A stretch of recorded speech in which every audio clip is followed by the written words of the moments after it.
Willkommen zu Frequent Traveler TV, heute wieder mit einer frisch gepressten Sendung für euch. Heute haben wir natürlich IT als Thema, Microsoft oder was, Cloud, irgendwas, die da für einen Ausfall weltweit gesorgt haben bei Fluggesellschaften, interessanterweise aber nicht bei allen Fluggesellschaften. Da sieht man halt, wie die Microsoft-Abhängigkeit ist. Dann haben wir als Thema Air India, die mussten in Russland notlanden aufgrund eines Problems. Und genau das ist ein Problem, was viele Fluggesellschaften in eine Zwickmühle bringt. Fliege ich durch, wenn ich darf? Habe ich einen Wettbewerbsnachteil, wenn ich nicht durchfliegen darf und deshalb untenrum muss, 2 Stunden oder länger fliegen muss? Carsten Spohr hat es als Vorteil gesehen. Ich erkläre euch warum. Und als letztes Thema haben wir Scott Kirby, den CEO von United Airlines, der uns erklären möchte, warum Ticketpreise steigen und warum es dumm ist, Rabatte zu geben auf Flugtickets. Wobei aber Fluggesellschaften im Moment anfangen, ja, ich sag jetzt einfach mal, unhappy zu werden, weil wir nämlich anscheinend da so eine Art Berg erreicht haben, ein Summit, wo es runtergeht. Finnair hat ja zum Beispiel gestern auch Zahlen bekannt gegeben und da hat man halt den Gewinn nicht halten können vom letzten Jahr. Der Gewinn ist um 1/3 runtergegangen. Ihr seid jetzt dran, den Kanal zu abonnieren, die Glocke anzumachen, ein Like dazulassen und ich danke euch, dass ihr den Kanal schaut. Viele von euch, die schauen, haben keinen Subscribe-Button gedrückt, deshalb verpasst ihr vielleicht die eine oder andere Sendung. Ich würde euch bitten, das zu tun, damit ihr da immer auf dem Laufenden bleibt.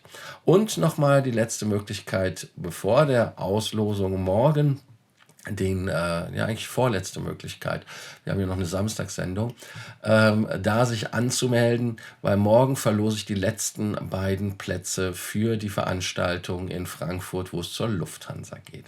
Also Stammtisch anmelden und dann die Möglichkeit haben, bei dem Lufthansa-Event teilzunehmen, wo man ja wirklich viele Sachen sieht, was man normalerweise sonst nicht sehen kann. Ja, jetzt geht direkt hier los.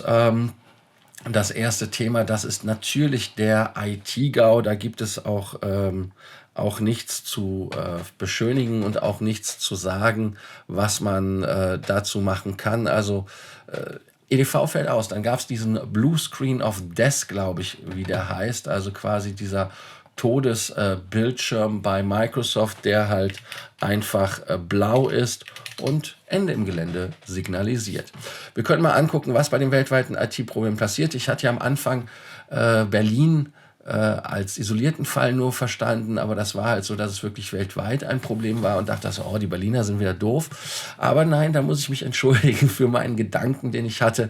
Denn wir müssen einfach mal gucken, was da wirklich alles passiert ist. Also, Fluggesellschaften haben zum Beispiel dort dann gemeldet, ob sie betroffen sind oder nicht. Eurowings war betroffen, Ryanair war betroffen, Vueling, glaube ich, aber Lufthansa nicht. Also Flughafen Frankfurt und Lufthansa selber waren von der IT nicht betroffen, aber sie waren halt davon betroffen, dass man andere Flughäfen nicht anfliegen konnte, die auch teilweise dann geschlossen waren.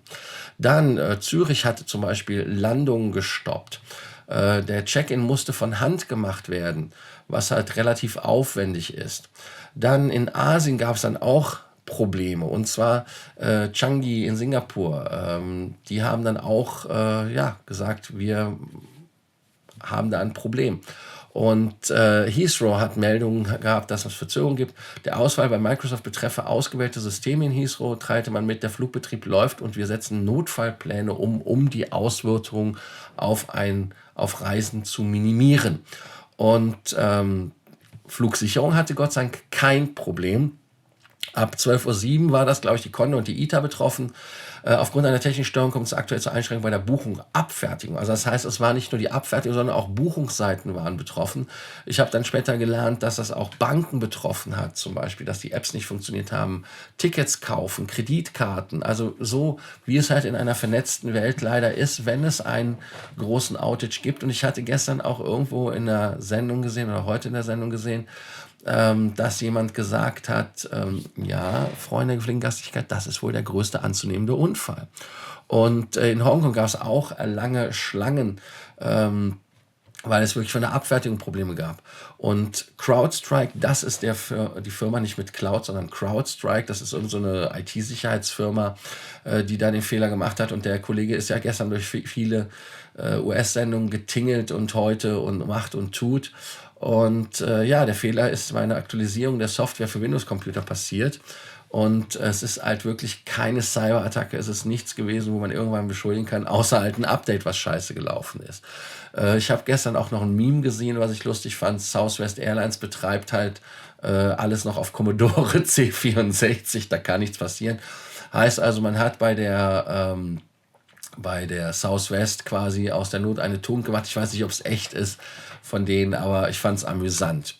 Und Eurowings hat dann auch gegen Mittag heute die Flüge alle gestrichen und die IT-Ausfälle sind halt wirklich so, dass man auch sagt, es liegt außerhalb deren Kontrolle. Und 1400 Flugausfälle sind es alleine, die man bei dem Cirium-Flugspezialisten, also der diese ganzen Sachen trackt, festgestellt hat. 512 Flüge fielen bislang in den USA aus, 92 in Deutschland. Dann aber auch ganz wichtig, es bestand halt wirklich auch keine Gefahr für uns als Flugpassagiere, das muss man auch der Ehrlichkeit halber sagen, weil natürlich da kein Sicherheitsrisiko ist. Und da sieht man halt wirklich auch, was halt eine IT als Lebenselixier, was man braucht. Und die Störungen haben halt wirklich wahrscheinlich noch bis in die Nacht angehalten. Und Berlin hat zum Beispiel das Nachtflugverbot dafür aufgehoben bekommen, dass man halt wirklich da vielleicht eine Ausnahme bekommt. Ihr könnt ja schreiben, ob ihr von diesem IT-Panne auch betroffen wart, ob ihr irgendwo wart. Ich hatte einen Kollegen gesehen, der hatte irgendwie geschrieben, er war um 7 Uhr morgens, sollte er losfliegen, ist dann um 19 Uhr geflogen und saß dann aber natürlich leidend in der Horn Circle Lounge. Klar ist Leiden auf hohem Niveau, aber ich denke mal 12 Stunden, auch selbst in der Horn Circle Lounge, ist jetzt nicht so angenehm, wenn man eigentlich irgendwo anders hin wollte. Ihr könnt ja schreiben, was er da denkt und inwieweit man ja vielleicht eine Lehre daraus ziehen kann, was die ganzen Sachen dort in der Vernetzung bedeuten. Das nächste Thema ist halt Air India. Air India ist eine Fluggesellschaft, die einige von euch ja nicht mögen, wie ich festgestellt habe. Und bei Air India ist es so, dass man jetzt eine Panne wieder hatte oder ein Problem hatte mit einer 777-200LR.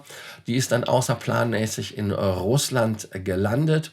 Und zwar sollte der Flug von Delhi nach San Francisco gehen und der geht dann natürlich über Indien direkt nach Norden hoch, über Russland und dann im Bogen rüber.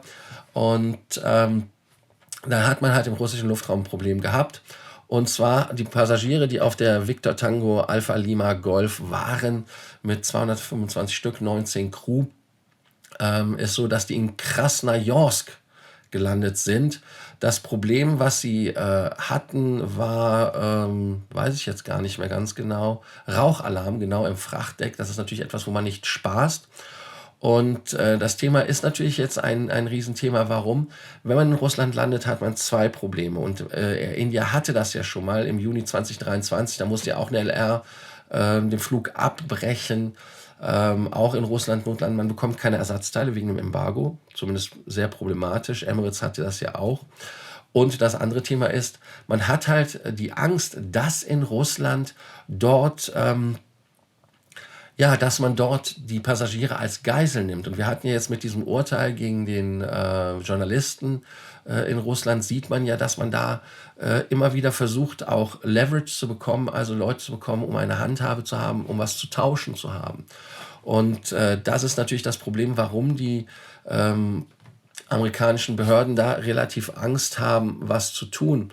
Und ich bin mal auch gespannt, wie man das Ganze einfach lösen kann. Ich will jetzt nicht zu sehr auf Trump eingehen, der sagt, er will das Problem mit der Ukraine und damit mit Russland innerhalb von 24 Stunden lösen. Und ich weiß auch nicht, ob wenn wir eine Lösung haben, ob wir da nicht innerhalb von Schnipp, Schnipp wieder über Russland fliegen können. Also ihr seht hier einen Fall, warum man halt auch nicht über Russland fliegen sollte und dann ein Problem hat. Denn Russland ist ja für viele Fluggesellschaften damit halt auch eine Art Zwickmühle. Denn die Frage ist, wenn ich darüber Russland fliegen darf, mache ich es?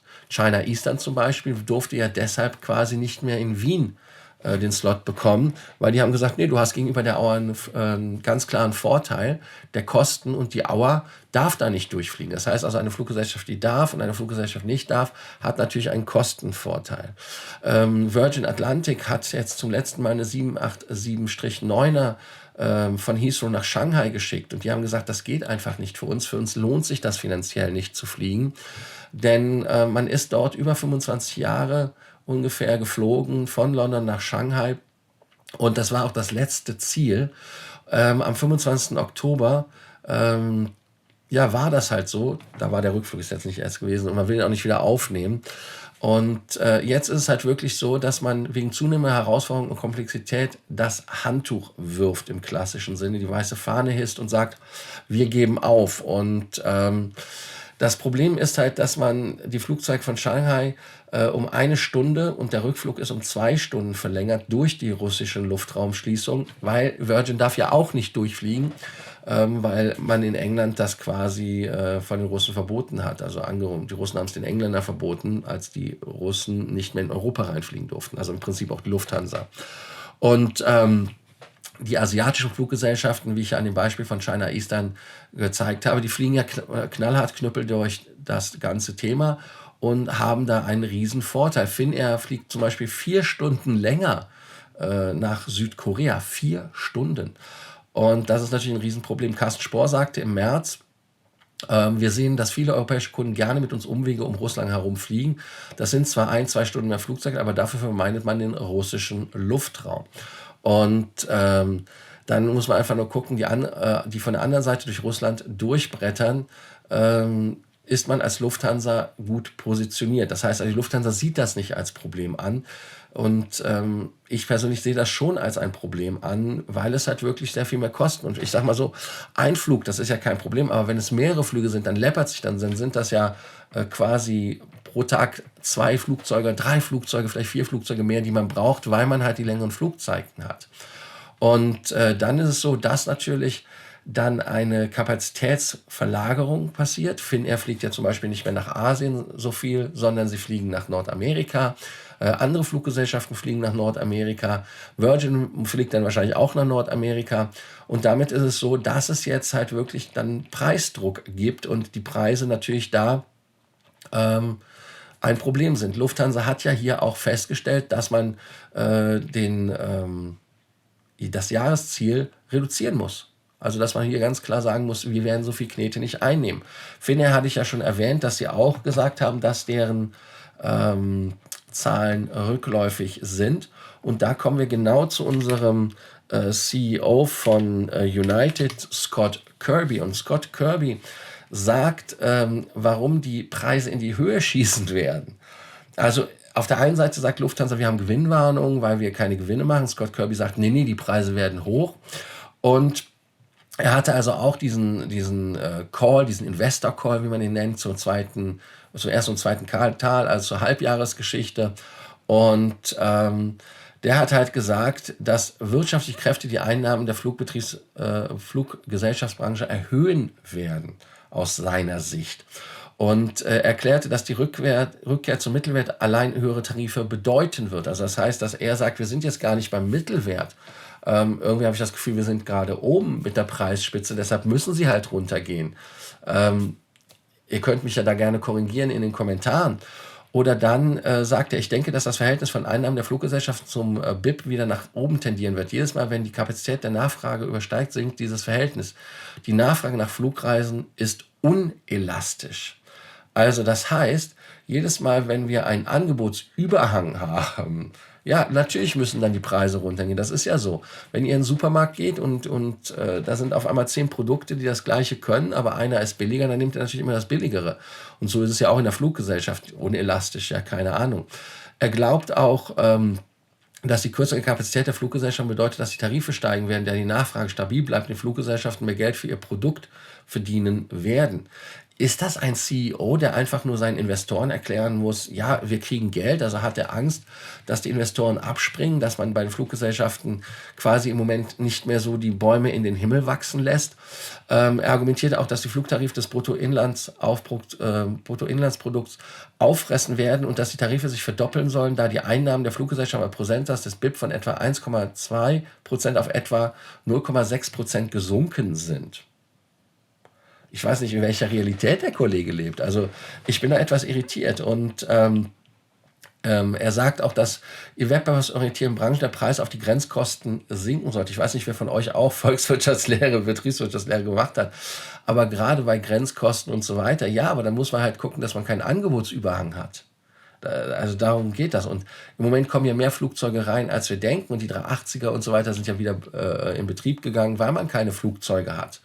Also wenn das wieder sich relativiert. Er präsentierte letztes Jahr Daten, die Tarife steigen sollten, weil die Einnahmen der Fluggesellschaft im Verhältnis zum BIP unter dem historischen Durchschnitt liegen. Und er geht dann weiter, dass das Produkt der Fluggesellschaft nicht wirklich differenziert ist und Verkäufe die Nachfrage nicht ankurbeln. Und er nimmt an, dass Luftreisen nicht durch andere Technologien ersetzt werden, dass Online-Kommunikation die Gesamtnachfrage nach Luftreisen nicht verändert. Aber gerade bei meinen Kunden im Concierge-Service habe ich festgestellt, dass viele weniger fliegen, weil sie einfach sagen, doch Technologie wie Zoom, ja, Zoom, Teams, wenn es funktioniert, Microsoft-Produkt halt, dass das natürlich Flugreisen obsolet macht. Und ich kenne auch viele Leute, die einfach keinen Bock mehr haben zu fliegen, die einfach sagen, oh, ich bin so froh, dass ich nicht mehr so viel fliegen muss. Die geben sogar ihren Hon auf. Also das sind so Sachen, die sind halt relativ spannend. Er nimmt auch an, dass Luftreisen im Wachstum durch Kompetenz der Flugverkehrskontrolle bei Implementierung von Technologien, Einstellungen sowie durch Unfähigkeit überlasteter Flughäfen sich zu erweitern, begrenzt wird. Also das heißt, dass man dort auch wie in Amsterdam, weil sie sich halt persönlich kastrieren, nicht nur, sondern auch, dass man durch Technologien oder durch Limitierung der Slots da eine Art Konsolidierung findet. Aber gerade dann wäre es ja vielleicht ein Sinn für den 380er. Ne? Aber nun gut. Und weiter geht er dann, dass er sagt, selbst wenn die Einnahmen der Fluggesellschaft zum historischen Durchschnitt als Prozentsatz des BIP zurückkehren, würde ein Rückgang des BIP die Einnahmen belasten. Ja, was denn nun?